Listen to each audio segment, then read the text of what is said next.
The answer, Rabotai, we have an halacha, a rule in nature. Esav soneh leYaakov. Esav will always be jealous with the children of Yaakov, will hate them. No matter how great they are, no matter how bad they are, it's not relevant. Will always hate them. Esav is willing to give out his desire to go out to his idol worshipping just to torture Yaakov. If I will go out, he will also be able to come out and go to the yeshiva. How can I allow a Jew to learn Torah? I am the devil. I am the Satan, Saro shel Esav. My job is to do everything the Jews will never learn Torah. That's my job. That's the Greeks. That's the Romans. That's the Babylonians. All the children of Esav. In this parasha you see the structure of the whole world and the entire future of the world until the end of days. Everything in the parasha we read on Shabbat. Adolf Hitler, Ymach Shimo, had an interview. It's called Browsing. I guess it's the name of a newspaper. Interview. Reporter interview Adolf Hitler. And Adolf Hitler say, the world has two nations only. Us and the Jews. Everything else is not relevant and not important. This world has one war between us and the Jews. Two defects Judaism brought to life. One in the soul and one in the body. In the soul, they invented the term conscience, matzpun, ethic, morality, rebuking, shame on you, shame. This is all Jewish invention.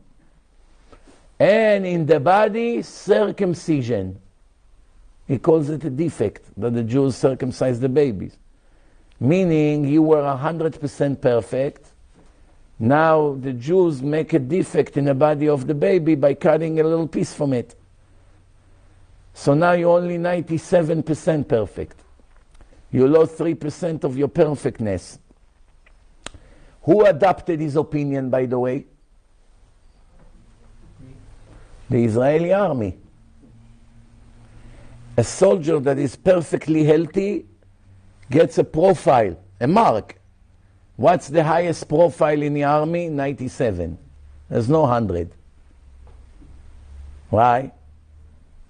You think why they took 3% off if you're perfectly fine. You're nothing missing.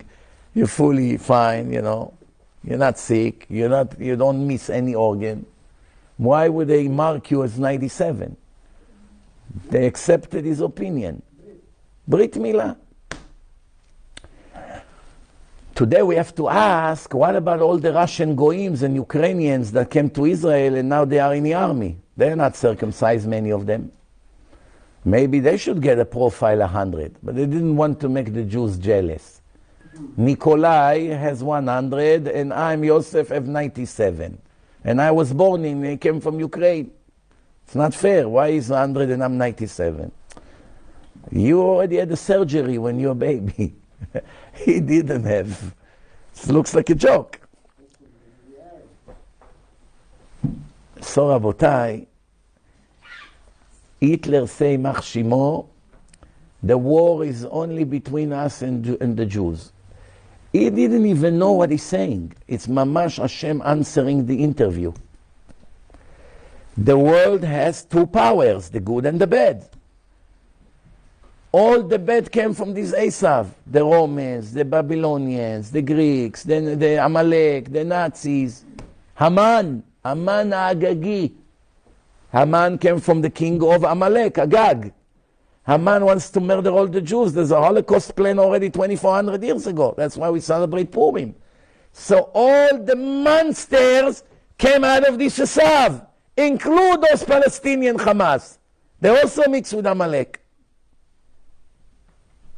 You look at the Arabs in Dubai or Bahrain or other places, they're not as evil like them. They cannot take a baby, to the best of my knowledge, and put him inside the oven in front of his parents and turn it to 500 degrees and burn him and laugh.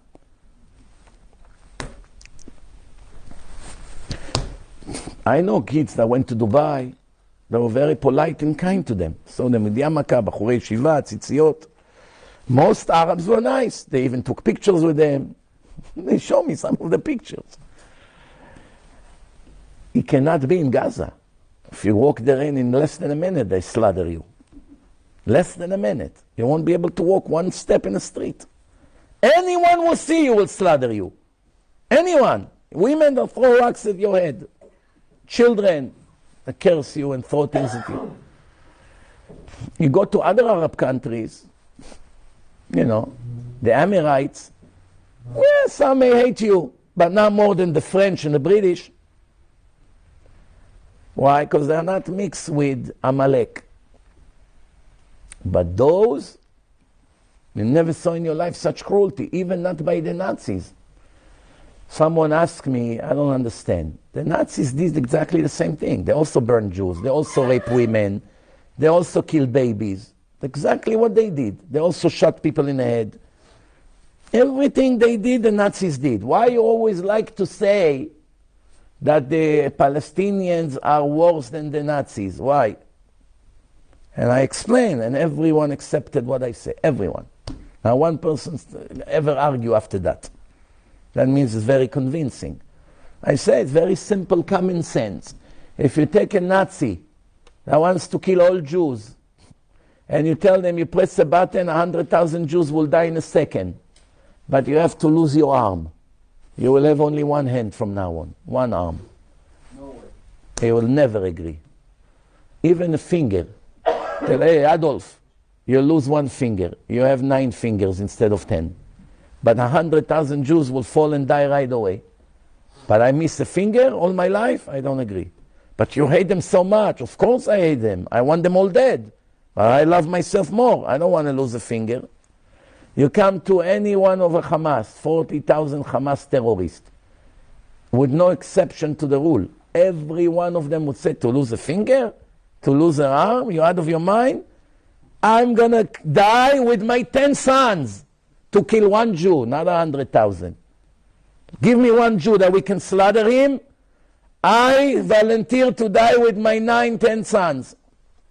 10 of us will die to kill one Jew or to torture him. So who's worse? If the Nazi will not agree to take an opportunity to murder 100,000 Jews because he doesn't want to lose one finger, that means his hate to the Jews is up to a certain point, as long as he doesn't have to sacrifice anything. But with them, they are honored to die. For one Jew, forget 100,000. For one Jew, 10 of them come. They know they're all going to die. They know. They come. They see all the soldiers standing. They come. They get out of the car. They know they're going to kill them, the soldier. Once they begin to shoot, the soldiers with guns there. So they know they're not coming back. But they go, and 10 of them died, and in the end you hear one Israeli soldiers got killed. It happened a few days ago. They killed all of them. You see them laying on the floor. And in the end, they kill one soldier. What kind of a terror attack is this, you fool? 10 of you come to kill one soldier and all of you died? 10 for one? Of course. For us, it's better than winning the lottery to kill one Jew. Of course. For us, it's better than winning the lottery to kill one Jew. But you're all going to die. Your children are going to stay orphans. Your wife's going to be a widow. You don't care about all the suffering you're going to have? The answer, absolutely not. To kill a Jew, we're willing to sacrifice anything. Except one thing. Who knows what? One thing they will never agree to compromise. Land. Hashem made them so fanatic, so devoted to the land. They are like magnet. They walk with the land. They plant trees, olive trees. Everything has to do with the ground. Once they occupied a piece of land, even for one day, Hundreds of years later, they dream about the day they will take it over. They're still dreaming to take Spain over. Because in the old days, they occupied parts of Spain. They say Spain belongs to us. It's occupied territories. Spain belongs to them. Why? Because they occupied parts of Spain for a while. And then the Spanish took it back. Once they take over a land, they even have nothing to do with the land. They just visited there. They sat there for a while. It's ours. If you take the land from them, they go crazy. They are tortured. They suffer. They can't stop suffering for a second. That's all they think about. So what's the solution? You occupy all Gaza. Make a new border. That's it. You started with us, you never get it back. Go to Egypt, go to Jordan, find where to live. Not my problem. You came to kill me, you came to occupy me and to kill me. I kill you and I occupy you. Just as fair. It's a war, right? You come to kill me, self-defense, I killed you first. I killed you first, I take your gun, that's it. You killed me, you take my gun. I kill you, I take your gun. Very simple. Simple math. But those idiots that sits there in a Knesset, what do you think is going to happen? They will do the same mistake they did after the 6-day war. Moshe Dayan, Shem Reshaim Yirkav, you know the one with the one eye? You know him? The bald guy and the one eye, he had the pouch on his eye. He's a real serious lefty fool. All the Arabs ran away from East Jerusalem. We occupied the Western Wall.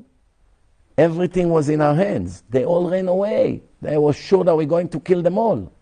6-day war. These fools started to call them, beg them to come back to their homes. We'll give you Israeli ID and right.